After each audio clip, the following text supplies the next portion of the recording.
नमस्कार, स्वागत है आपका मुनाफे की मंडी में। मैं हूं आपके साथ तृप्ति उपाध्याय और यहां पर अगले आधे घंटे में हम कमोडिटी बाजार का पूरा अपडेट आपको देते हैं। सोने चांदी की चाल किस तरह से नजर आ रही है और तमाम जियोपॉलिटिकल चिंताओं के बीच कच्चे तेल में अब आगे के लिए क्या रणनीति आपके लिए होना चाहिए। इसके अलावा बेस मेटल्स में आज किन काउंटर्स में आपको मौके मिलने वाले हैं, ये भी हमारे एक्सपर्ट के थ्रू आपको बताते हैं। और चलिए हमारे एक्सपर्ट से भी आपको इंट्रोड्यूस करवा देते हैं। आज शो में हमारे साथ ही मोतीलाल ओसवाल फाइनेंशियल सर्विसेज के नवनीत दमानी जी, जो कुछ देर में हमारे साथ जुड़ेंगे। प्रो इंटेलिजेंट सर्विसेज के दिनेश सोमानी इस वक्त हमारे साथ जुड़ चुके हैं। सोमानी जी, बहुत बहुत स्वागत है 18 हाउस स्वदेश पर आपका। मैं तृप्ति बात कर रही हूं और इसके अलावा AIJGF के नेशनल सेक्रेटरी नितिन केडिया भी कुछ वक्त में हमारे साथ होंगे। सबसे पहले सोमानी जी, आपके साथ ही शुरुआत कर लेते हैं और हम शुरुआत करेंगे कच्चे तेल के साथ ही, क्योंकि जो प्राइसेस है वहां पे अब कह सकते हैं थोड़ी सी वॉलेटिलिटी, और जिस तरह से डोनाल्ड ट्रंप के स्टेटमेंट आ रहे हैं, उन्होंने एक बार कहा कि वो ईरान से बातचीत कर रहे हैं, लेकिन कोई कॉन्क्रीट चीज वहां से निकल कर नहीं आ रही और कमोडिटी मार्केट भी इतना कन्विंसिंग नहीं लग रहा है। जब जब स्टेटमेंट्स आते हैं अमेरिका का रुख बार बार बदलता हुआ नजर आता है और उसी के चलते हमने हल्की फुल्की गिरावट जरूर देखी थी कच्चे तेल में, लेकिन देखिए फिर से प्राइसेस 10,000 के ऊपर जाते हुए। और वहीं इंटरनेशनल मार्केट की बात करें तो देखिए $111-110 के ऊपर ही ब्रेंट क्रूड यहां पर कारोबार कर रहा है। WTI क्रूड, जहां हमने कल $106-107 के आसपास कारोबार देखा था, आज यहां पर आधे % की गिरावट है। $103 के नजदीक WTI क्रूड में कारोबार हो रहा है।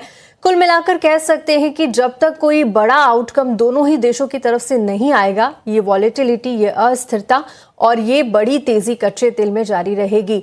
इस पर आपका क्या आउटलुक है और कच्चे तेल में क्या इन लेवल्स पर कोई रणनीति बनाना चाहिए? जी नमस्कार तृप्ति जी, गुड मॉर्निंग। और जैसे आपने कहा कि बातचीत जारी है, लेकिन बातचीत तो मैं समझता हूँ करीब 70 से 80 दिन हो गए बातचीत जारी है। बातचीत कौन कर रहा है, किससे कर रहा है, उसके क्या नतीजे आ रही है, अभी तक की क्लियर नहीं हो पा रहा है। और यही एकमात्र कारण है कि जो भी एक न्यूज निकल कर आती है वो मार्केट में वोलेटिलिटी क्रिएट करती है। 10-200, 10-400 के आसपास कुछ जब भी आता है तो एक पॉजिटिव न्यूज आती है, सुलह होने की बात होती है, सीज फायर की बात होती है और कुछ संकेत आते हैं जो एक क्रूड ऑयल को नीचे गिराने का पूरा कोशिश करते हैं। लेकिन जैसे ही 9,000 के भीतर दोबारा एमसीएक्स में क्रूड ऑयल आ जाता है, वहां पे तनाव दोबारा निर्माण हो जाता है, जियोपॉलिटिकल टेंशन दोबारा निर्माण होते हैं। और मुझे लगता है कि ये जो न्यूज बेस्ड वोलेटिलिटी है, यही प्राइसेस को ड्राइव कर रही है। फंडामेंटल जो के त्यो है, बट आई थिंक यहाँ पर 9800 बहुत अहम लेवल है क्रूड ऑयल प्राइसेस के लिए। इंडियन जून कॉन्ट्रैक्ट एमसीएक्स कॉन्ट्रैक्ट में 98 के आसपास ही जाता है तो मुझे लगता है एक बार बाइंग बन सकती है, और 10-300 के आसपास कहीं जाता है तो दोबारा वहां से प्रेशर बन सकता है, बिकवाली निकल कर आ सकती है। ओवरऑल जो दायरा मुझे लगता है कि 98 टू 10,300 का दायरा नजर आता है। सोमानी जी, रुपए की जो गिरावट है वो क्या घरेलू बाजार में सोने की कीमतों को सपोर्ट कर रही है और डॉलर की मजबूती लगातार यहां पर जारी है? जिस दिन हमने थोड़ा सा डॉलर को वीक होता हुआ देखा था, उस दिन हमने सोने में तेजी देखी थी।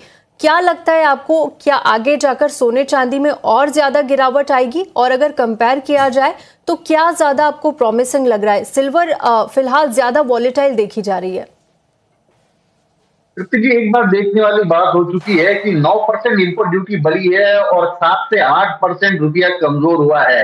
मतलब करीब करीब 16 से 17% जो गेन है, इन दो फैक्टर का गोल्ड और सिल्वर में आना चाहिए। और इसके बावजूद प्राइसेस अभी भी जो के क्यों है, मतलब जहां से तेजी शुरू हुई थी दोबारा उन लेवल पर आ चुकी है, क्योंकि इंटरनेशनल मार्केट कॉमेक्स सिल्वर जो $90 के आसपास था वो $74 के भीतर आ चुका है। वहां पर एक बड़ा सा फॉल हमने पिछले 5 से 6 दिनों में आते हुए देखा है।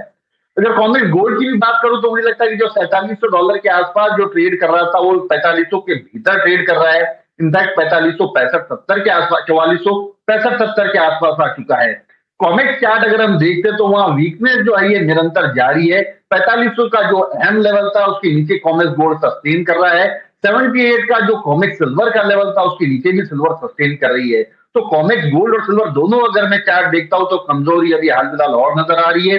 नीचे में $69 टू $70 मुझे लगता है कि सिल्वर आने की संभावना है।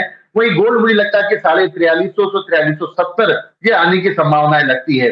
तो ऊपर में 2,73,000 ये बड़ा रेजिस्टेंस जोन है, इसके आसपास एमसेक्स में सिल्वर आती है तो वहां बिकवाली बन सकती है। 2,76,500 का स्टॉप लॉस लगा के 2,65 के लेवल हमें दोबारा देखने मिल सकते हैं। वही गोल्ड की बात करूं तो मुझे लगता है कि 1,59,000 1,59,200 के आसपास अगर गोल्ड आता है तो वहां दोबारा शॉर्ट सेल किया जा सकता है।